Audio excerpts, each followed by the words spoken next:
Okay, good morning, everybody. Good morning. Good morning. Good morning. Good morning. Thank you. Mr. Moya, are we ready to go live? Mr. Chavez, yes, we are all good to go. Okay, good. Mr. Cook, are you here?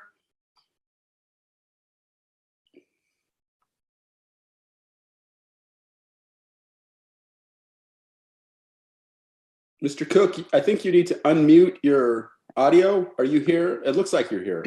Good morning. Yes, I'm here. Thank you. Good morning. Are we ready to start so we can go on the record? Yes, thank you. Okay, good. Okay, we are on the record. Today's date is March 17th, 2022. My name is Stephen Chavez. I'm the Land Use Hearing Officer for the City of Albuquerque. And we are here on an appeal from the Landmarks Commission. This is a appeal case number 22-5. And Mr. Cook, make your appearance for the record. Zach Cook for the appellant, Noisy Water and Plaza Don Luis, and Jasper Riddle. And is Mr. Riddle here? Yes, good morning. I'm here. Good morning, sir. Okay, and it looks like Ms. Najee is here and Ms. Bolivar is here.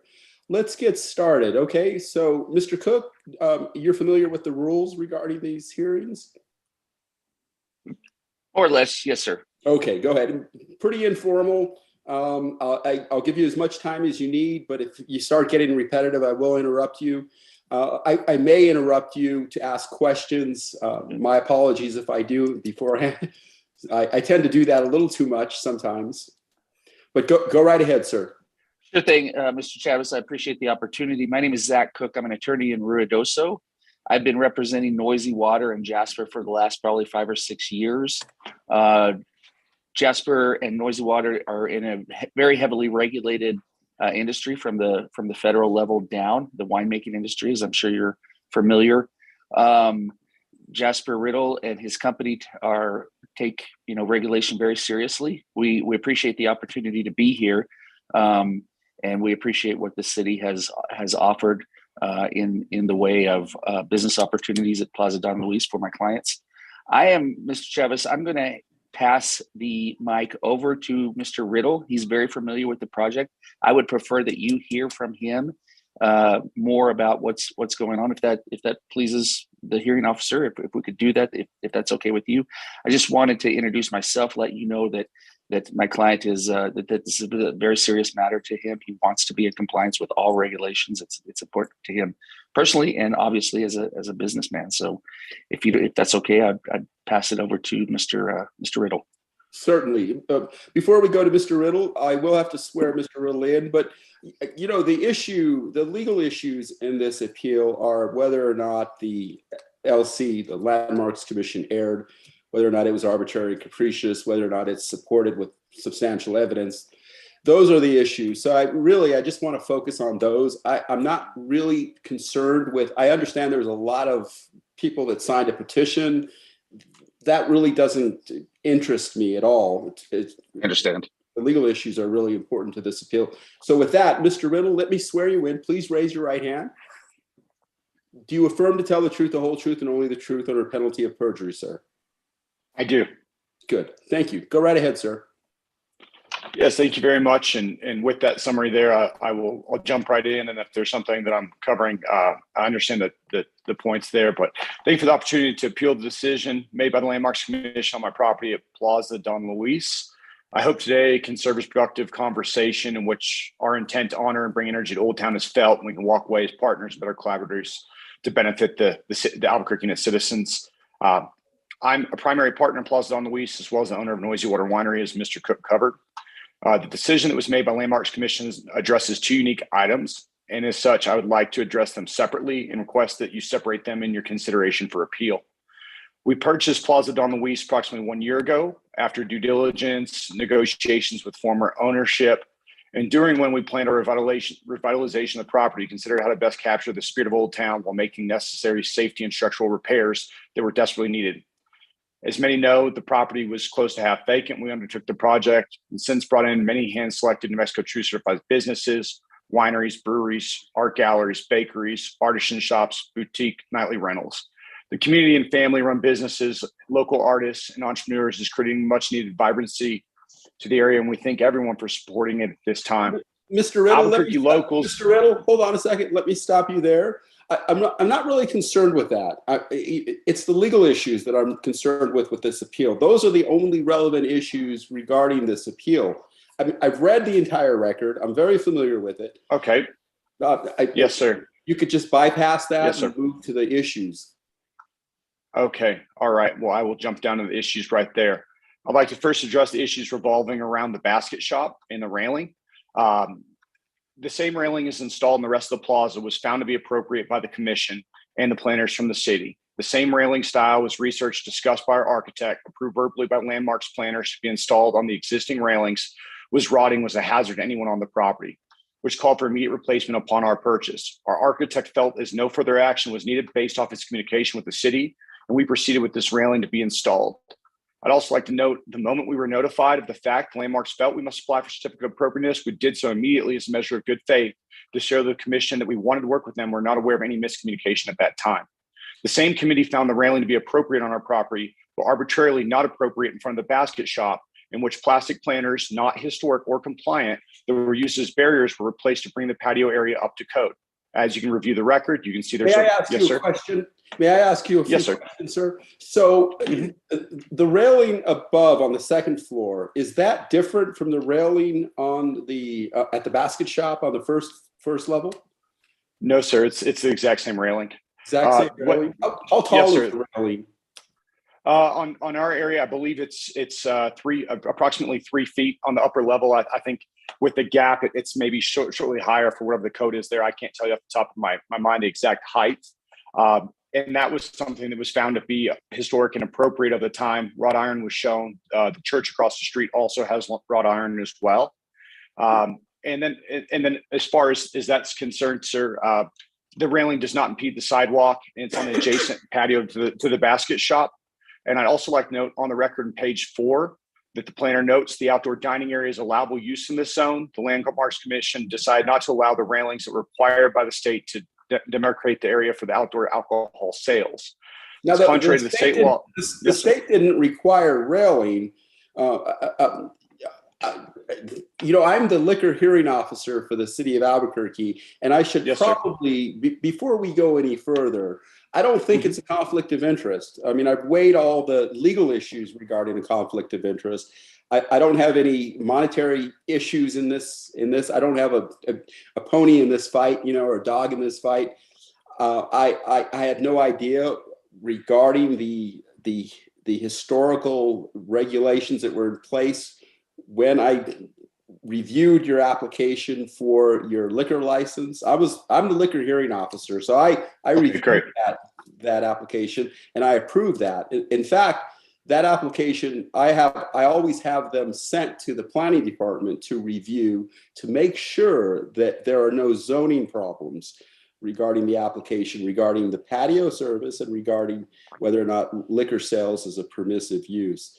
So with that, I suppose I should, it's my position that I don't have a conflict of interest. Mr. Cook, do you believe I have a conflict of interest? No, Mr. Chavez. Okay, good. Well, let's proceed. Mr. Riddle, I am familiar with the history regarding the liquor license. Certainly the patio use for liquor is not connected to your license, in that you can still serve alcohol indoors. However, I do know that the city has a very strong public policy regarding the use of patios for these liquor licenses because of the COVID issues. And I don't believe that policy has ceased to exist.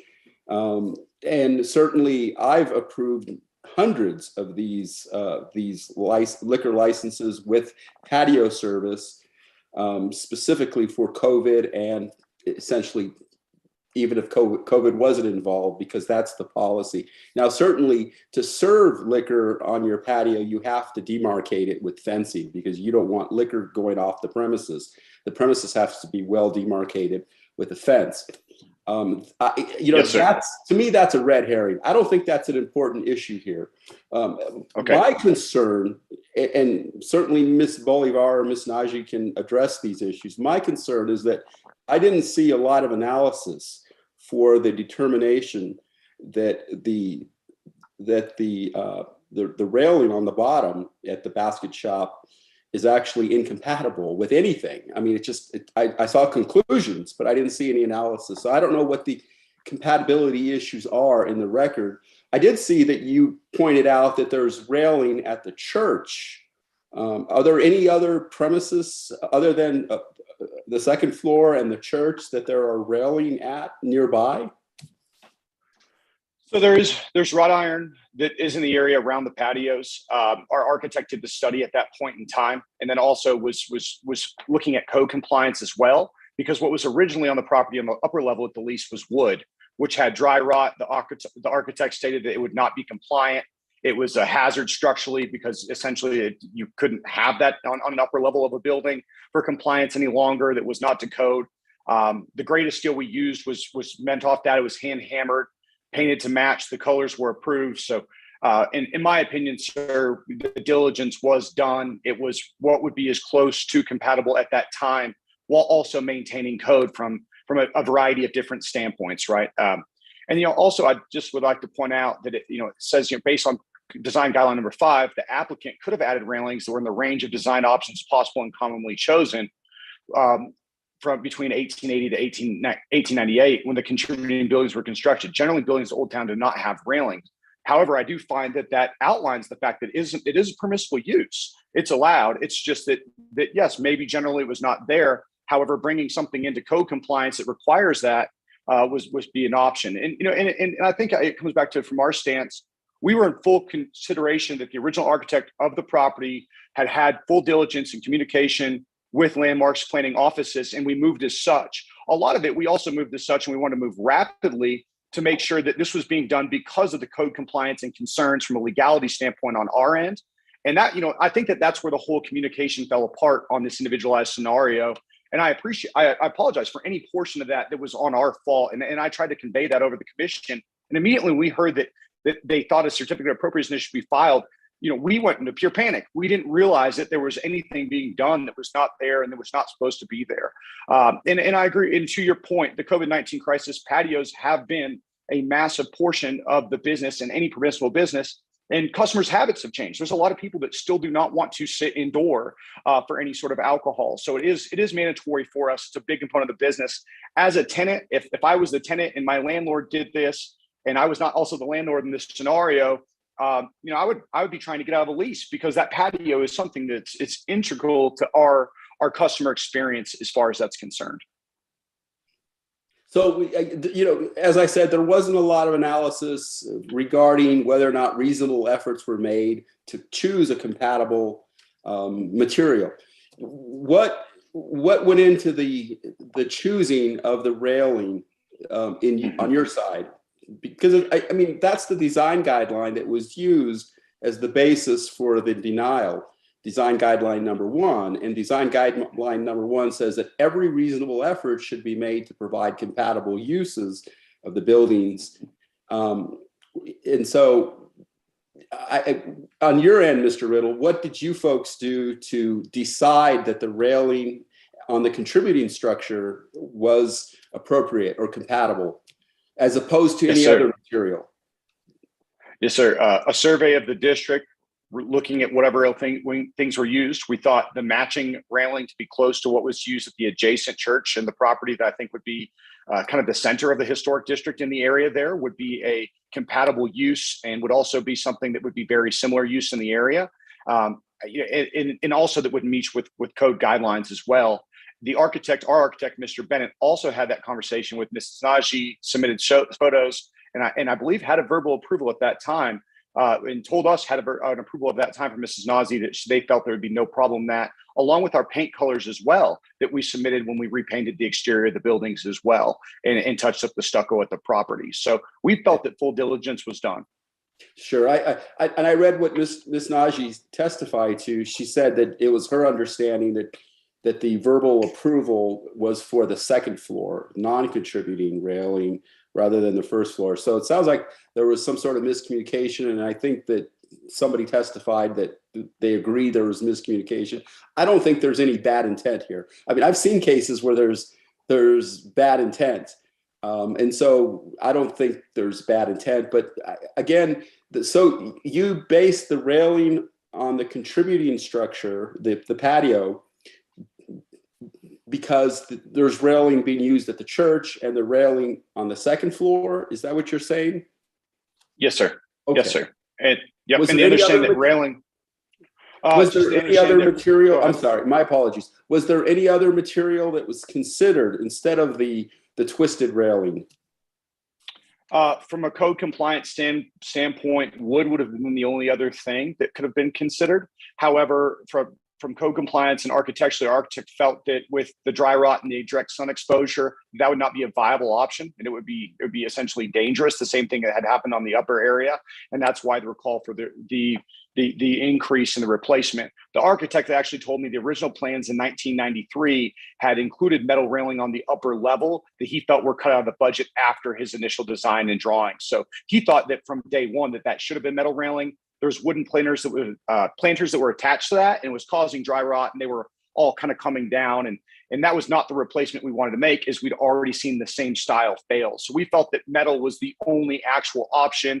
Not bright metal in a black painted muted color that this tries, but also that was hand hammered in artisan design. So it does, at least show that this is something that's not commercially made. It's not ornate. It doesn't have a fleur de lis on it. This is something that should look as if it were made of the time period. I see. Okay. So having said that, unless you have more regarding the railing, if you want to move to the murals, because that's the other issue, and that's kind of, Yes, sir. Seems to be the larger issue here. And probably the more expensive issue. So if you could elaborate on that. And again, I'm concerned with the compatibility issues. Again, I didn't see any analysis by either side regarding compatibility. I found a finding that it's not compatible, but the finding alone doesn't support that. I mean, it doesn't support the facts. There has to be facts to support the incompatibility. So tell me more about the colors and the other murals, the compatibility issues that would be concerning for this kind of decision. Yes, absolutely. So Laura Houghton, who is the director of our arts and marketing for the plaza, had done diligence with local artists, wanted to select New Mexican artists for this, with the intent and the curation, this to be something that would be representative of New Mexico, the people and its landscapes. In the mural I can tell you, in the mural itself by Reyes Padilla, the color blue is called Taos blue. So there was a lot of different factors that came in that was wanting to determine that would be going in. I can also say that Mrs. Houghton reached out directly who she thought was responsible to be arts and color, in which she was told that no permit was needed, that it was fine to please proceed as planned on private property. So that on our end, we didn't think there was much more that needed to be discussed. We thought the artists were hand curated with the intent that they would do something that would be fitting to the plaza, that would be fitting to Old Town, and that would represent the arts and the people of New Mexico. And we felt that was the diligence that was needed for that in all of our interpretations and understandings at that time. Obviously now we know that a lot of things should have been discussed and understood at that point in time. But I think it's been extremely well received. I don't think people in the area that have come in have seen it to be out of place or out of form. And for me, I think, art is subjective. But both artists are New Mexico and Southwestern based artists that both would sit and tell you that they feel that their works are correct of the area and represent different things to them. So that would be our diligence. Yes, sir. Go ahead. Sure, thank you. So my question is regarding the compatibility. Again, I don't think there's bad faith here, so you don't have to really spend time on that. Okay. It's the compatibility issue that really concerns me, because that's the analysis that's required. But before we go further, let's look at the record, because I wanted to make sure I know which murals we're talking about.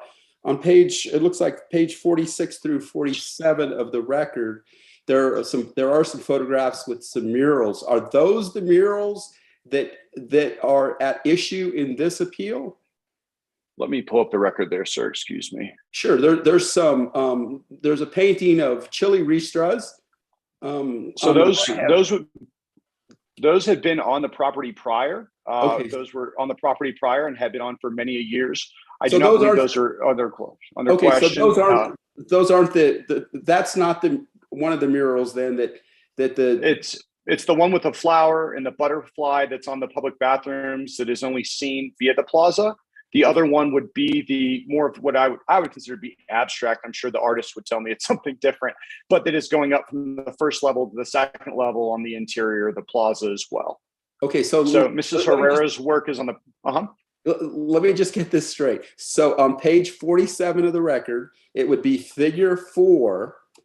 That's the cactus with the flowering, and then the butterfly, number 1, and then the second one is figure number 6. That is correct. Yes, sir. Okay, so figure number 5, where it looks like there's a Christmas painting below a Christmas tree. That's not what was considered part of this application, correct? No, it is not. That is not part of the application. That I believe was where additional signage was supposed to go, in which the approval was made, but I think it was just where it was supposed to go in the future. The painting on the box around the Christmas tree was the former owner's Christmas tree, and that was something that we kind of inherited prior to. That was not done on our overall. No, I understand, but just for purposes of clarity regarding your application that the Landmarks Commission considered, it's figure number 4 and figure number 6 only. No other murals. Yes, sir. For my clarification, those were the 2 that were in question. Okay, and the and Mr. Cook submitted in his argument some. Let me go to Mr. Cook's appeal argument. He submitted several photographs of other murals. There's a photograph of a mural on page 15 of the record.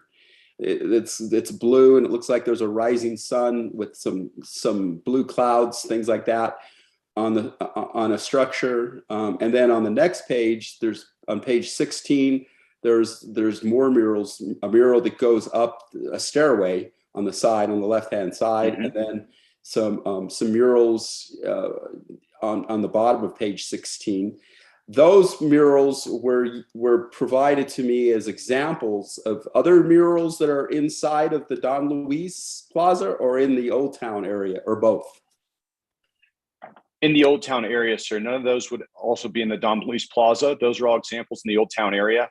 That was just showing that there was plenty of murals in the area that were there, which we felt to be of the same style, design, period, etc. Okay. Did you? And then there, again on page 17, there's 2 more murals. So, but now my question is regarding these other murals that are in the Old Town area. Do you know whether or not they are on contributing structures or non-contributing structures, or whether or not the Landmarks Commission had approved them, or the planning department had approved them through a minor certificate of appropriateness? Do you know the answer to those questions? I do not know the answer to those questions. I would feel that the majority of them are on contributing structures. I don't know that each individual application. Okay. But that was something that we did find that was prevalent throughout the area. Okay. Now, there was a discussion from the Landmarks Commission regarding the mural, the lower mural on page 17. Apparently, that had been there for quite some time. At least that's the one I thought they were discussing. That has been there for many, many years, decades. Probably. So to my understanding is one that we did not submit, and that was on La Placitas. And that was the one that kind of, if on the dining room outside there, that shows more or less the passage of people throughout New Mexico over time. Okay. And that was one that they were discussing there in the meeting, because they said that was one of the older murals in Old Town. I see. Okay. Okay. And I would like to point out, sir, that number 15 is in the entryway to Old Town. And I believe that was commissioned and approved by the city on the bottom of page 15, the mural that's kind of over the archway. Okay. And does that still exist there? I don't recall. It does. It does. All these murals would have been still standing as of submission. Okay. Let me ask you a question regarding, let's assume for the moment that the Landmarks Commission, their decision regarding the murals was supported by substantial evidence, and that I uphold that decision. How would you take down the mural? I mean, would you have to re-stucco that entire wall to match it, or would you be able to match just the area of the mural with the stucco? I mean, it seems rather difficult to have an exact match. It does, and that would be probably our concern, sir. I think the thought would be it would be painted over, but as you know, painting over something and trying to get it to match and blend can be difficult at times. So my fear would be it would look like a patch. It would look like something was covered up over it at that point in time, and that would be the hope is that they're not have to be removed. Now, the two murals that we're discussing regarding the Landmarks Commission, those are on non-contributing structures, correct? Correct. Okay. Neither of those murals are on a contributing building. Is that your testimony? Correct. That is my testimony. All that property was built in 1993. Okay. Great. Thank you. I have no more questions for you. If you need to finish up, feel free. No, sir. I appreciate the opportunity for the appeal, and thank you for hearing us today, Mr. Cook. If there's anything you'd like to add, and Mr. Cook, before you proceed, you do have rebuttal time, so you can cross-examine any witnesses, and you can make a rebuttal argument if necessary. Just wanted to remind you that. Okay. Okay. I have nothing to say at this point, Mr. Chavez. I appreciate. Do you have any cross-examination questions for your client? I believe that he covered everything with your questioning. Okay, thank you so much. Ms. Bolivar or Ms. Naji, thank you for being here this morning. Are any of you going to testify this morning? I'll defer that to Mrs. Naji to see if we have something else to add. Okay. Ms. Naji, if you are, or Ms. Bolivar, I will need to swear either of you in, whoever will testify. Ms. Naji, are you going to testify? I can, sure. Okay, thank you. Do you affirm to tell the truth, the whole truth, and only the truth under penalty of perjury? I do. Thank you so much. Thank you for being here, ma'am. Our pleasure. I would just like to, can you hear me? Yes, I can. Okay. I just want to take one step back and say that the approval that had been given verbally was not a certificate of appropriateness. It was an approval that when you submit, these railings can be approved. Our concern is not the appropriateness of putting metal railings in Old Town. There are plenty of metal railings in Old Town. It is the nature of this one building, which was, the front of that was like level with the street at the time of its construction. It wasn't until the drainage was changed in Old Town that you had that height differential that puts that little sort of step and a half, those two small steps to the front, where it was no longer level with the street. It is a very unique building in Old Town. It is probably the oldest brick building in Old Town or within Albuquerque. Its visibility as an element of Old Town is what our concern is with having the rails in front. For them to have outside drink service just to the north of that, where it's past the edge of that building, we don't have a problem with the railing there. It was merely with the railing in the front of that building where its entryway, it's the large glass windows and what it represented historically are then being blocked. So that when you put these closed gates around it, you really sort of take out the flow of that area to anyone other than somebody going in to drink. And even with seating there in that small area, we feel as though it takes away from the historic integrity of that particular building. From the standpoint of the murals, I know that some murals in Old Town are very old. Some murals in Old Town have not been granted a certificate of appropriateness from this office since I have been here. I've been here for 5.5 years. I cannot state whether or not they all have all those smaller murals if they had approvals. I know that some murals that were painted along the wagon wheel or there along South Plaza were required to paint over them before I came to work here. And so I know that there has been a precedent.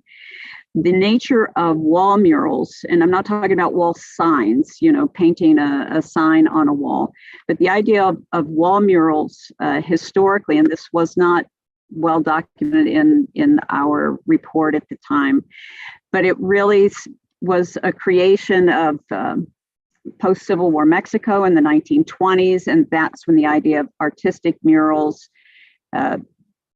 came into being, and then that was transferred to the United States by those artists who no longer had work in the South, in Mexico, but they're not an element of 1880, 1900 Albuquerque.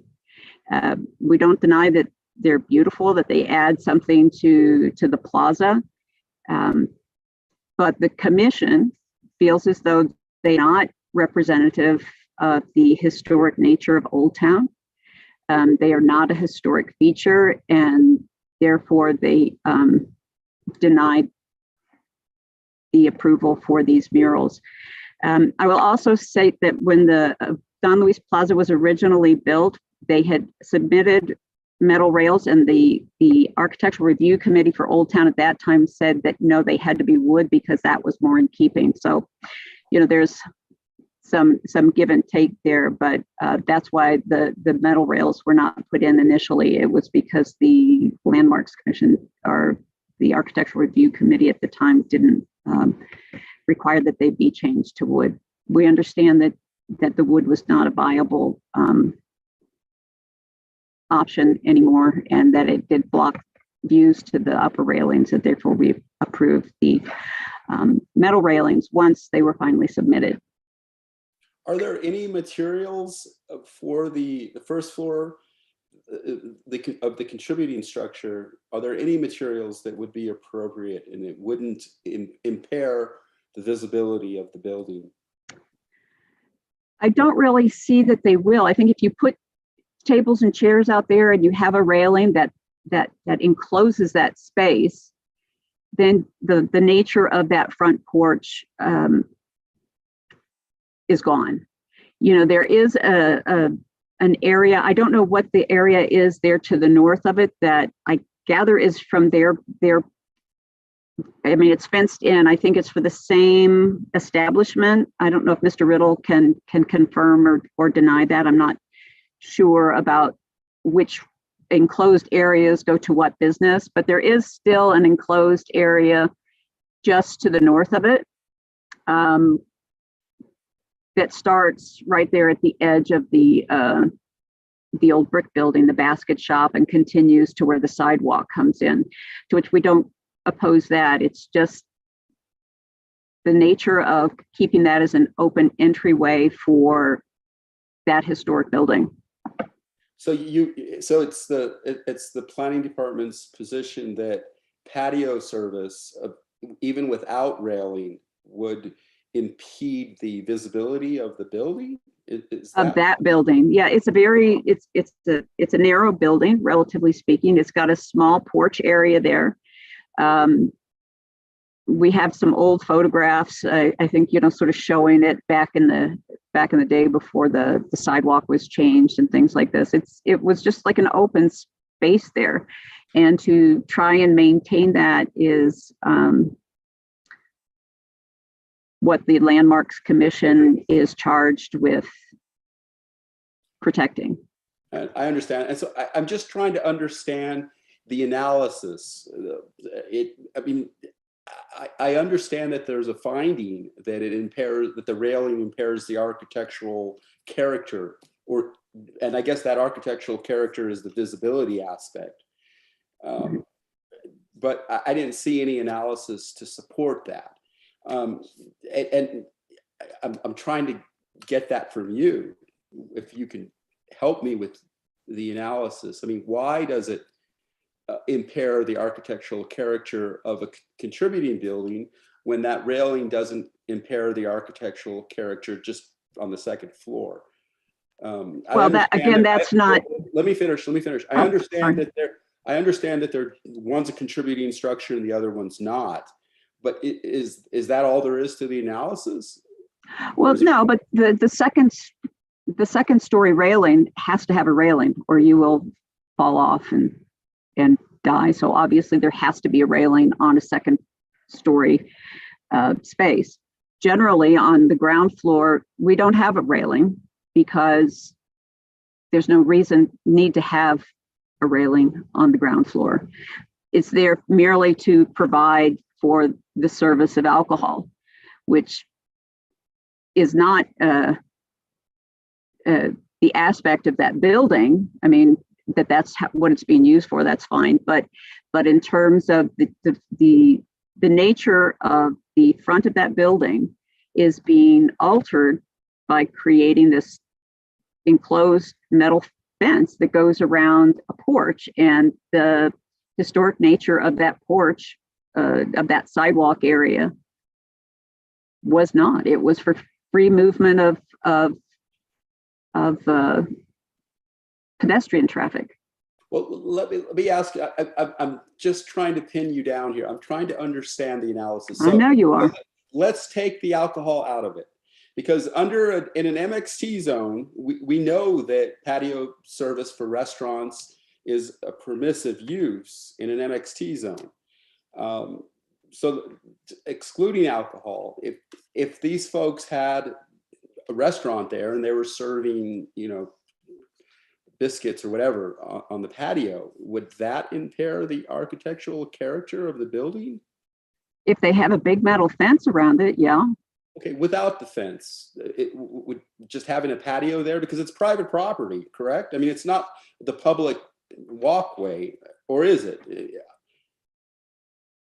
I don't think so. I think I'm not sure what it has been historically in terms of the old sidewalk and where the road used to be. Things have changed, and I don't have access to, like our maps don't show like a survey exactly where the property lines would have been. So I do believe it is private property, but it is a small area. I don't know how much movement you get through that with having tables and chairs out there.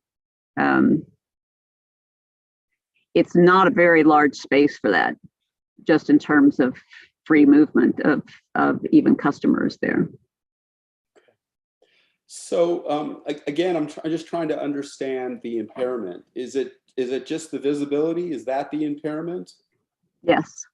Okay. No, there's no other impairment that would qualify under the design guideline number 1. No, it has to do with the visibility of the original structure there. I see. Okay. And I'm looking at the guideline, and guideline 1, and we're talking about, just to make sure, Ms. Najee, we're talking about the April 1998 guidelines, right? The 3-page guidelines, not the ones that were adopted subsequently, or I shouldn't say subsequently, after November 2021.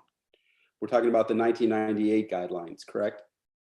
Correct. Okay, so those are the ones that are applicable to this application.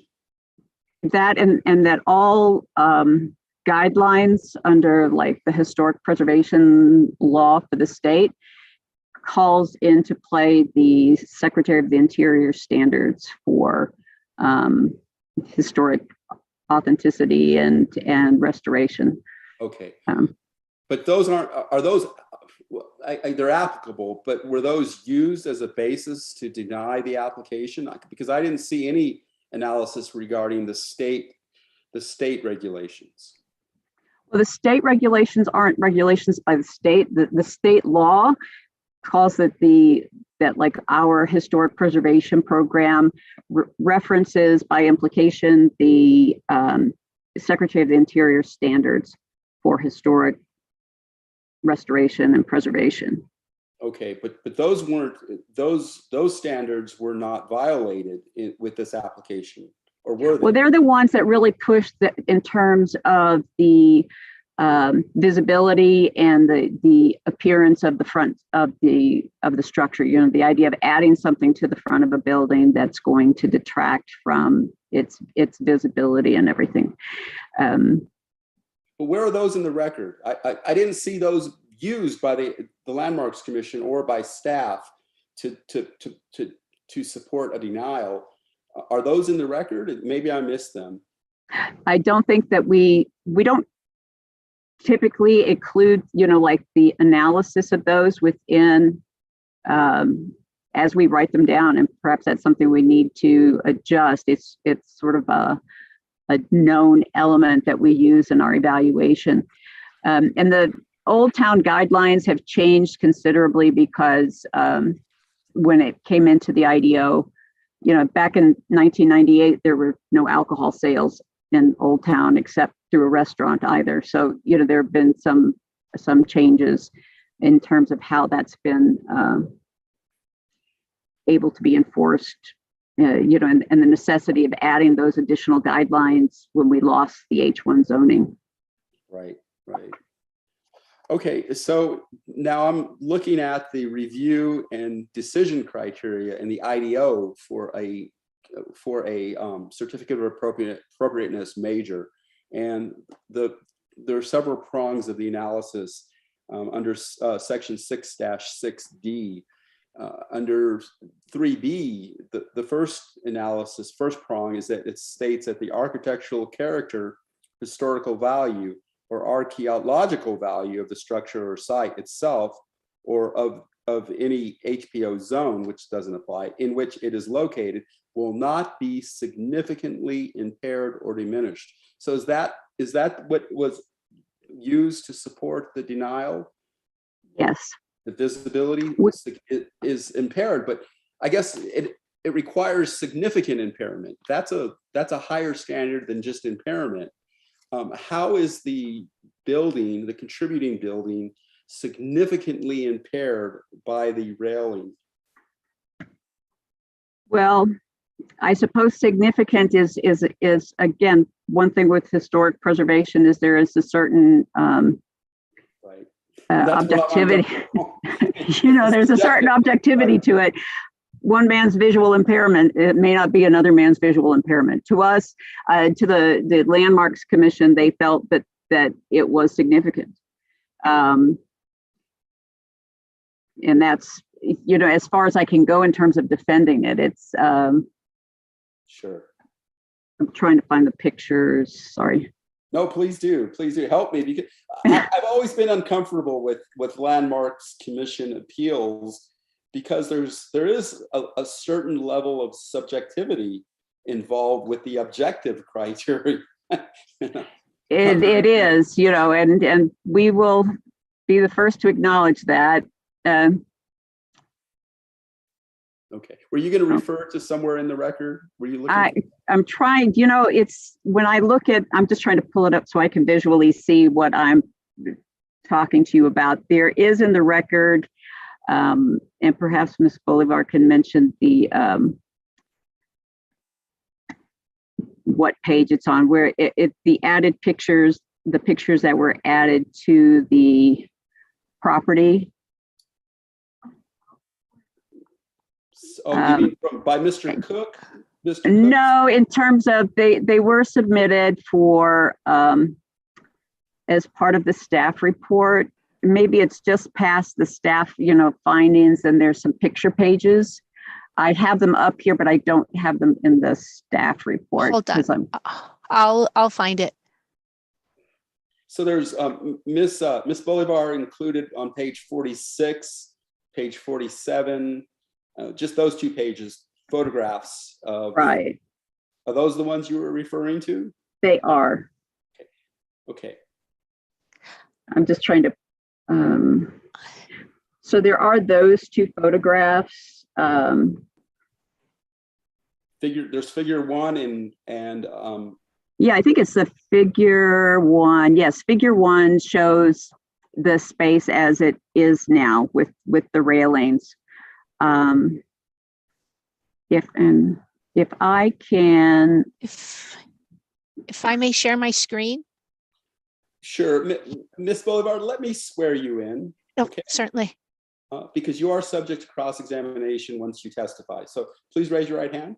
Do you affirm to tell the truth, the whole truth, and only the truth under penalty of perjury? I do.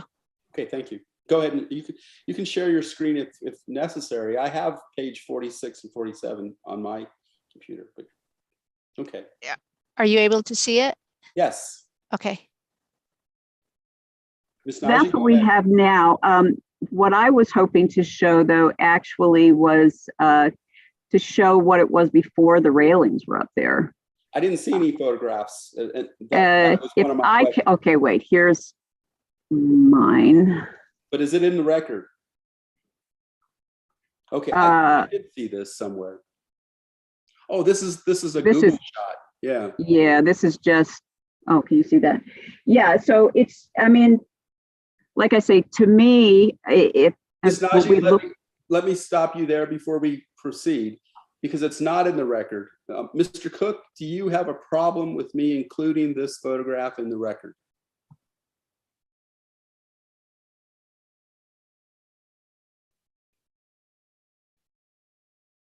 Mr. Cook, your audio is, you need to unmute. Sorry. I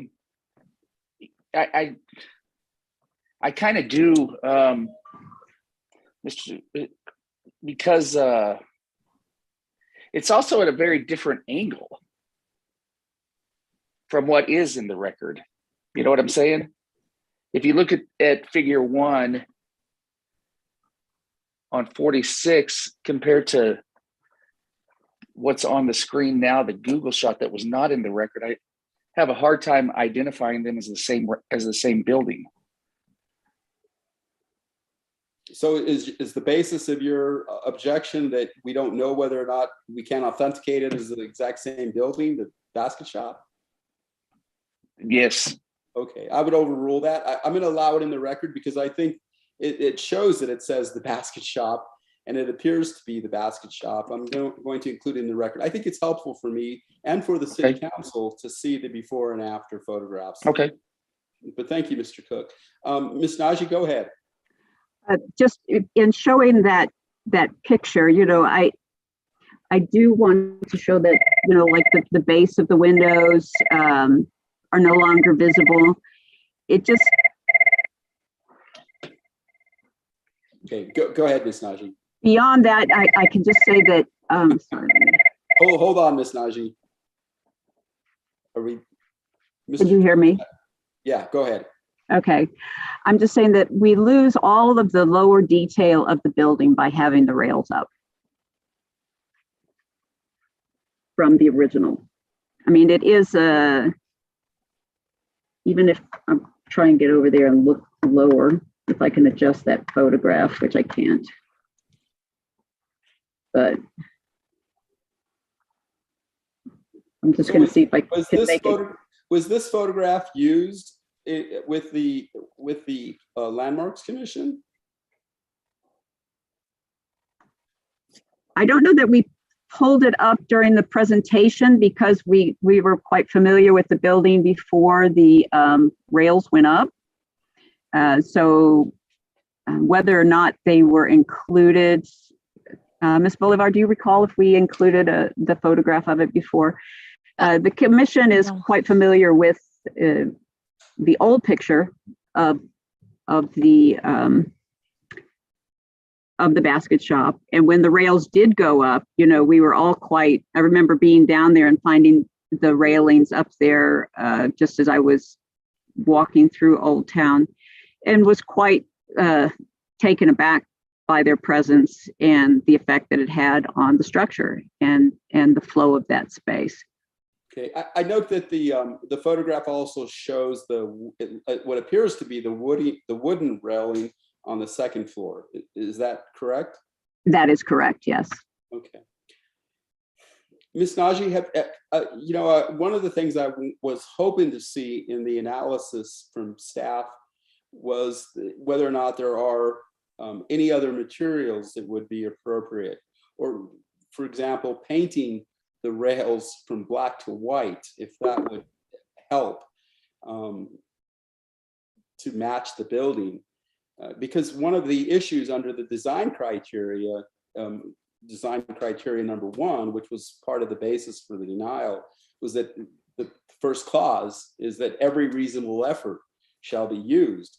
And it seems to me that if there are alternative materials or alternative colors, that would help to satisfy that criteria.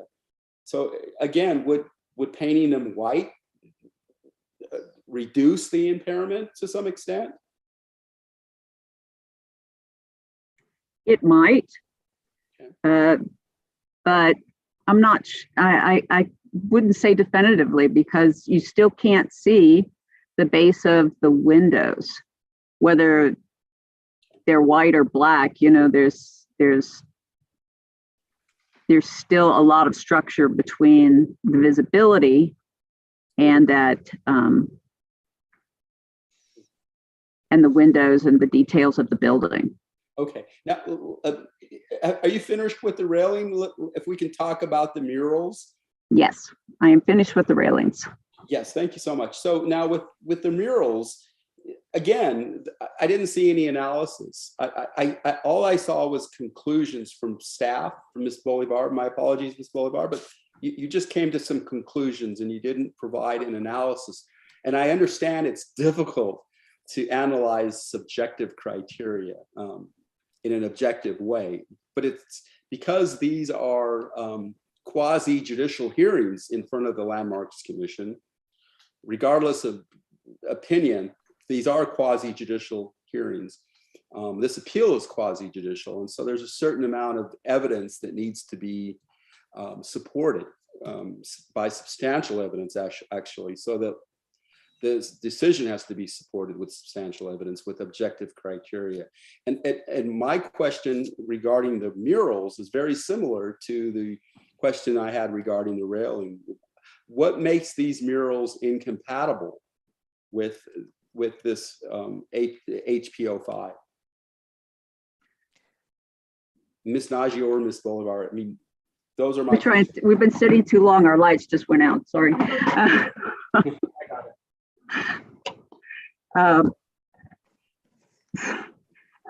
Again, the compatibility is an issue of the period of significance. The period of significance for Old Town is 1880 to 1915, and decorative painted wall murals were not in existence at the time of the period of significance.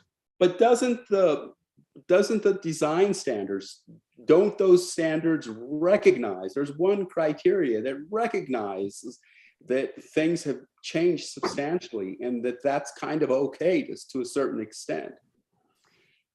Yes, and that's why the ones that were built, that were put there in the 50s have been left to stay, because they were put there before. They are considered, and we don't say it in terms of, yes, things will change. We say that as things change, they can have historic significance. So that's what we're looking at, is like the wall murals that are the signage murals that were there on La Placita or La Hacienda, whichever one is over there. They've been there since maybe 1950, 1960. They're over 50 years old, and therefore they have a historic element to them. It doesn't mean to say, oh, we put wall murals up now so everybody can have a wall mural. That's not part of the history of Old Town. And that's the difference between, yes, things change, but we can acknowledge certain historic changes that take place over time. So, and in the IDO, there's a recognition that contemporary design can be appropriate if it's compatible with the landmark status. I'm not sure I know what that means. And there was no analysis regarding that. As a matter of fact, Ms. Bolivar summarily said that that criteria in the IDO is not applicable to this application. And I for the life of me, I couldn't understand why it's not applicable. Is there... Because that deals with new construction. It's like if you wanted to build, like when they built Plaza Don Luis, they looked at certain forms that were similar and in keeping with Old Town, but they didn't have to make it look like, a vegan hacienda. I would agree with you if it said that, but that's not, it does say that, but it also says additions to existing structures under that criteria. And so it seems to me that the murals are additions to the existing structure of the buildings. So it doesn't just apply to new construction. Well, we consider those more in terms of exterior material, painting, stucco, wood siding, those sorts of things. So we wouldn't be, it's like if somebody's doing, adding something to or changing the exterior material, even if it's an older building, I mean, that we would require it to look like what was there previously. We might allow hardy board, a cementous wood siding that appears like wood but is not. But we don't allow like certain materials to change on existing buildings. And if you're making an addition to a building, we want it to be compatible with that building, even though we don't want it to look like it was original because it's, a change or it's a newer structure.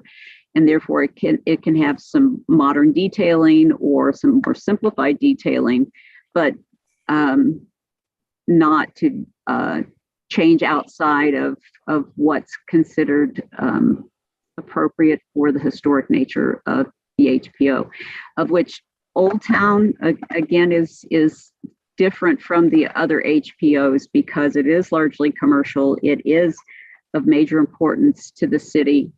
The other HPOs we're dealing with homeowners and trying to get them to keep their houses intact. With Old Town, we're trying to maintain the historic integrity of a major feature of the city of Albuquerque. Sure. No, I get that. I get I understand the significance of the Old Town. So if you could delineate for me because council, Mr. Cook has shown me in the record that there are other murals within Old Town. And I understand that some of these other murals were created many, many years ago, perhaps even before the HPO language came into existence, or even before Old Town became an historic district under the old ordinance. But there is at least one mural that is not very old, and that's the one in the record. Let me see, let me pull that up. I had it for a minute there. On page 15 of the record, which Mr. Riddle described as being fairly novel and recent.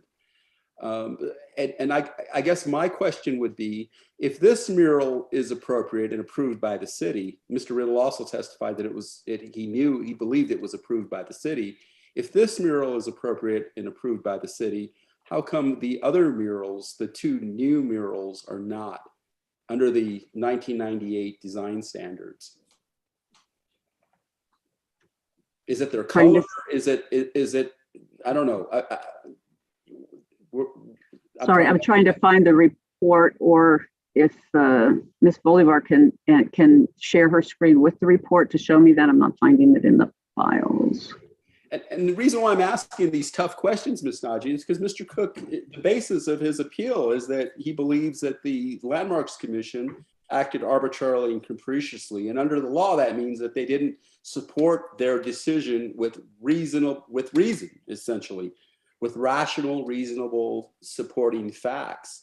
And, unless you can show me otherwise, I have a hard time believing that the LC did support their analysis with objective criteria. It seems to me that they were just really angry that that Mr. Riddle didn't apply beforehand, which is valid under certain situations, because as you know, I mean, I know we've seen people kind of try and circumvent the process. We've seen that, but that doesn't appear to be the case in this appeal.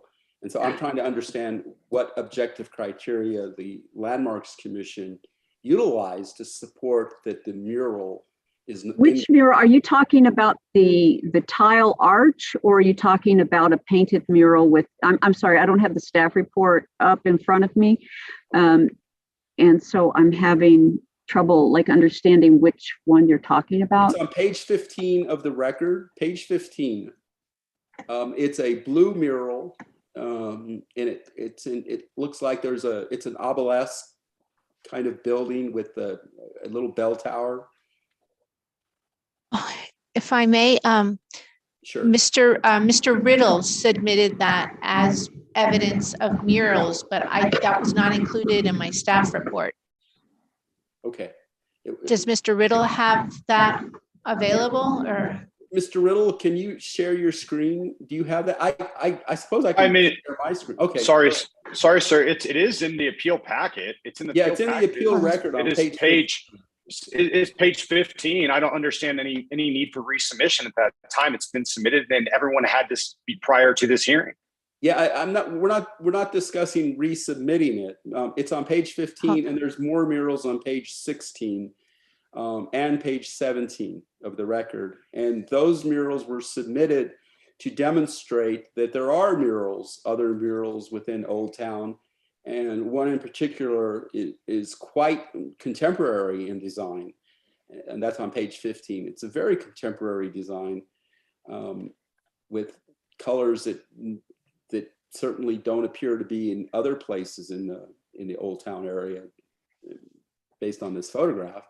And I just wanted to analyze. I'll share my screen. Let me finish. I just wanted to see the analysis of why the murals, the proposed murals, are incompatible and how they are incompatible with the Old Town area. Do you see the issue that I'm trying to understand here? Oh, you're getting that up. Okay. Okay, so this particular image that we are seeing here is not actually in Old Town. This is there on the parking lot for the edges there with the museum, as I recall.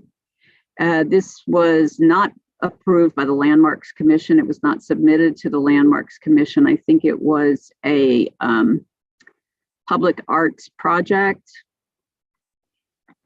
So it's not in the Old Town historic HPO5. No, it's right there on the edge, so like where we have the museum and that parking lot, the museum and the parking lot come out of Old Town. Okay, so it's right there on the edge. Okay.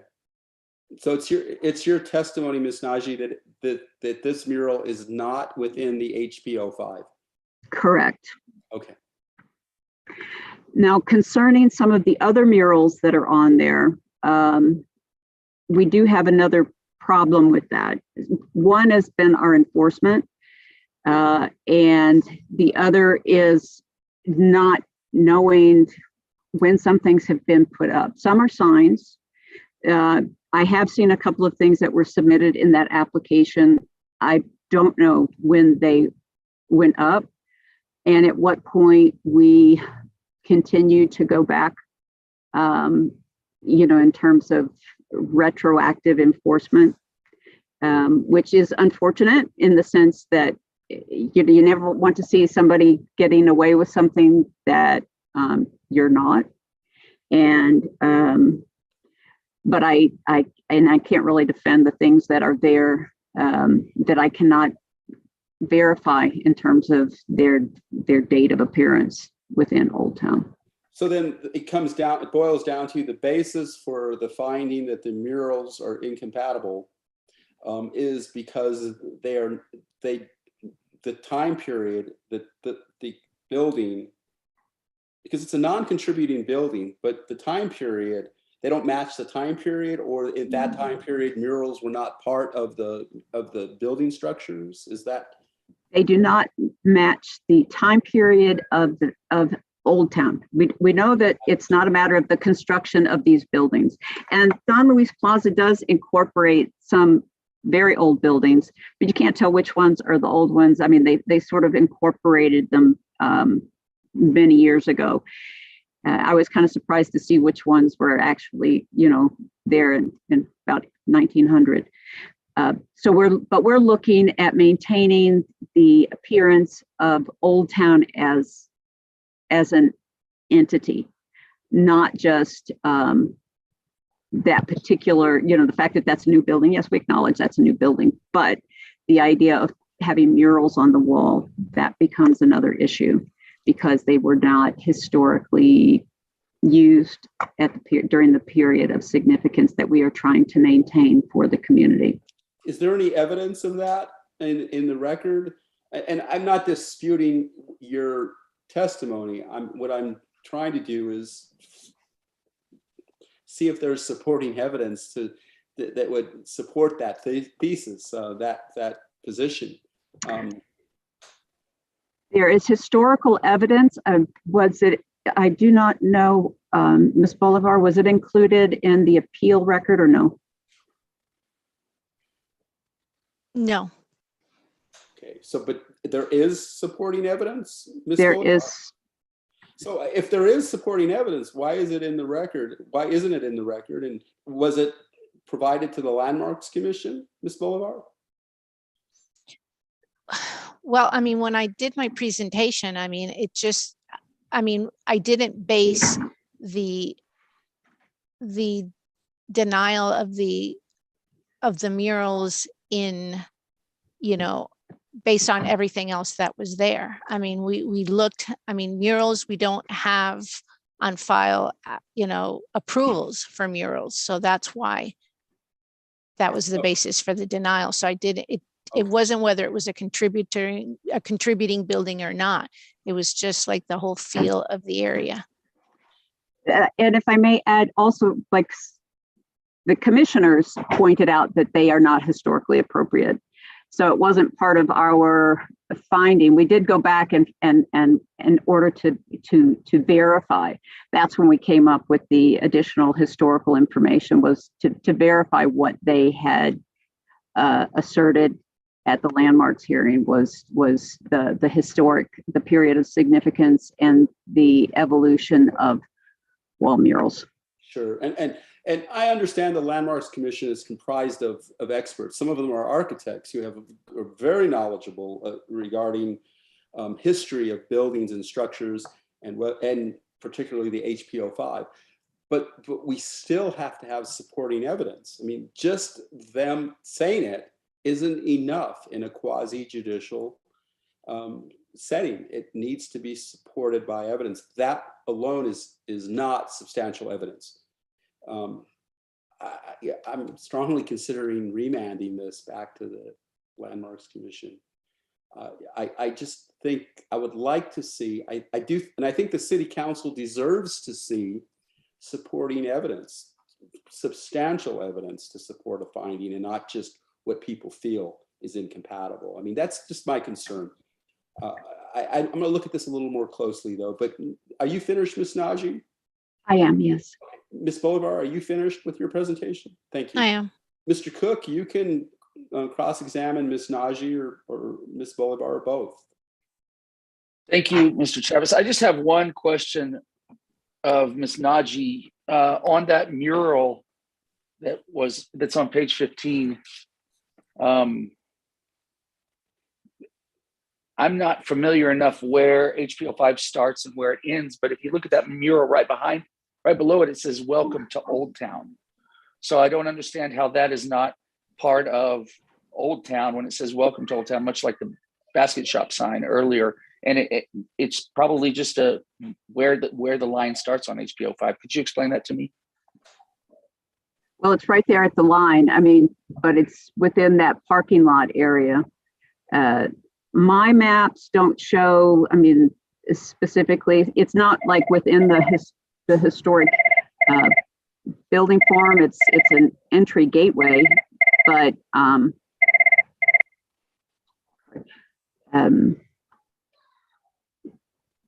what street is it on? What, Miss Najee, what street is that mural on? It's on the parking lot. It's on the parking lot for the museum. You know, there's to the south of the museum, there is a large parking lot, public parking lot. And so it's there at the edge of that parking lot. I'm trying to see if I can see it on my other screen here.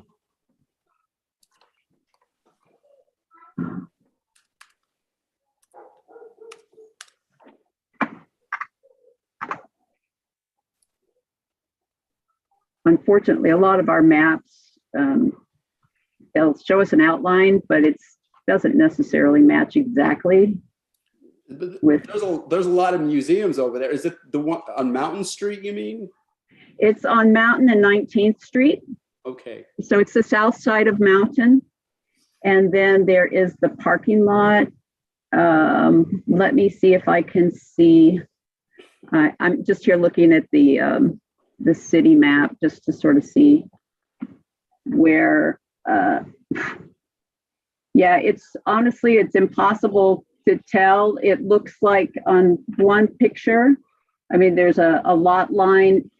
It looks like the lot line is there to the west of this structure, that the sidewalk is included within the MXL museum parking lot, which is where this archway is. And then the MXT Old Town technically would start to the west of that sidewalk. Right, but it's the HPO5 boundary lines that we're really concerned with. Which is falls with that MXT. Right, okay, so they fall together, okay. Yeah, the museum is not included in the HPO5, nor its parking lot and surrounds. Okay. So then are you telling me that archway that we're looking at is not part of the HPO5? Yes. Do you know who owns that sign, Welcome to Old Town? It's a city art project. Okay. That's all I have. Okay, thank you. Thank you, folks. Mr. Cook, you have closing arguments if you like. Thank you, Mr. Chavez, and thank you for the opportunity again. You know, I won't belabor this. I agree with your comments that this was that the entire record is full of findings and conclusions without any analysis, and that's troubling for my client. He's not real sure how they got to the conclusion that the rails are not in keeping with the spirit of Old Town. Particularly, I want to point out that Ms. Najee testified. You asked her if it would have been different if the rails were painted white, and she said maybe. And I don't understand how white rails they're not transparent at that point when you paint them white. They're still rails. So it's just confusing how they can reach a conclusion that one color would be different than the other. Also, without stumbling through the pictures again, if you look at them, the picture that shows the front with the basket shop compared to the picture in the record with the rail, you can see that rail comes up to just barely a fraction of the entire building, and the rest of the building is visible. In the old picture, you see the building is fairly dilapidated and falling apart, particularly up on the right top corner. And then if you look closely at the current picture, you can see that they painted it. It looks very pretty. It's going to draw the eyes of the passersby, of our tourists, and all these things. So again, I think that it was very subjective. They just reached a conclusion that it was not in keeping. So as far as the murals, she spoke a lot about, Ms. Najee spoke a lot about the history of murals, and at this time that they didn't use them, and then some of them from the 50s and 60s are fine, but she specifically said that she can't tell which ones are the old ones. So again, they've come to these conclusions that are really not supported by any analysis. I would ask you to take that into consideration, which You know, I believe you, and thank you very much for what has been a very fair hearing, and thorough. So that pretty much covers it. You mentioned that you're considering remanding it. I would ask that you overturn it altogether. I think that I don't believe that my client got a fair shake at this. You've stated, and we've tried to stress, that there was no bad intent in any of this. Mr. Riddle hired professionals. He believed he was doing the right thing. And I know I represent, I'm the attorney for the Village of Riddle, so it's very awkward for me to be on this side of the table. But Mr. Riddle went above, well, not above and beyond. He thought he was doing everything right. That doesn't excuse, you know, if he's out of compliance, but it also doesn't permit them to come in and just nail him and find these, reach these conclusions without a proper analysis. So once again, I'd ask that you overturn the decision. Thank you. Number one, I don't have authority to overturn. I can only make a recommendation to the city council. Sure. And I think the city council deserves to have more evidence, better evidence. And so I don't like remands. I always say that, but I end up doing a lot of remands, but I still don't like them because I end up having to see them again. I'm very mindful of my position here, and that is just advisory to the city council. And I believe that the city council deserves more evidence to support a decision, because it needs to make an intelligible decision on its own, and there needs to be sufficient evidence in the record. So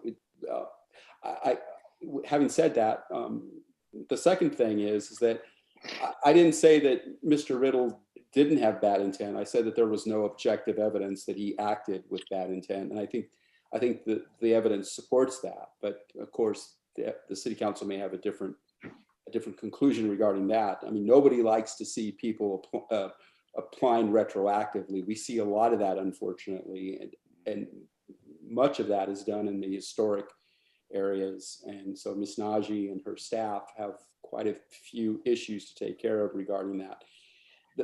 Finally, thank you, Mr. Cook. Ms. Najee, I need you to submit that photograph, if you can, the one that you pulled from Google Earth. If you can submit that, email that to all the parties, everybody that's on the email for the Zoom call. If you could just email that to everybody simultaneously within the next 3 days, if possible, I'd appreciate it, so I can include that into the record. Can you do that, Ms. Najee? I can, yes. Thank you so much. With that, we'll call it a day, and Mr. Cook, I will have a decision recommendation within the next week or so, regarding this issue. Thank you so much. Thank you, so much, Mr. Riddle, and we'll go off the record. Bye-bye, folks. Thank you all. Bye. Thank you.